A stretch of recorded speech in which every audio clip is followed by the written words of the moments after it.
1974 जब इंडिया ने एक न्यूक्लियर टेस्ट किया, जिसे लास्ट कहते हैं, उसके बाद एक न्यूक्लियर सप्लायर ग्रुप बनाया गया।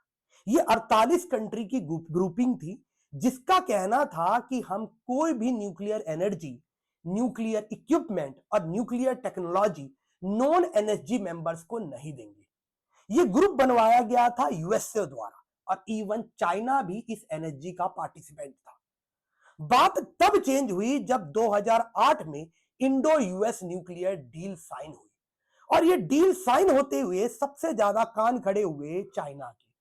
चाइना का कहना था वो इंडिया जिसके अगेंस्ट एनएसजी बनाया गया था, उसी से यूएस ने डील साइन कर ली। आपको जान के हैरानी होगी कि आज तक यूएसए ने हमें 1 ग्राम यूरेनियम भी नहीं बेचा है। साथ के साथ जिस फास्ट ब्रीडर रिएक्टर टेक्नोलॉजी के कारण हमने Indo US nuclear deal sign करी थी, वो भी आज तक हमें नहीं मिला है। अब प्रॉब्लम क्या है इसमें? तो सबसे बड़ी समस्या है civil liability for nuclear damage act पे, जो कि कहती है कि अगर न्यूक्लियर प्लांट में एक छोटी सी भी खराबी होती है तो सरकार उस कंपनी पर केस कर देती है जिसने सामान सप्लाई करा है।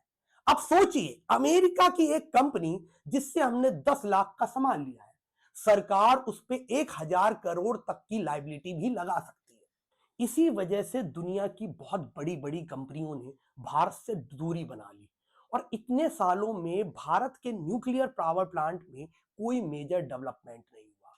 शांति बिल इसी डर को खत्म कर देता है।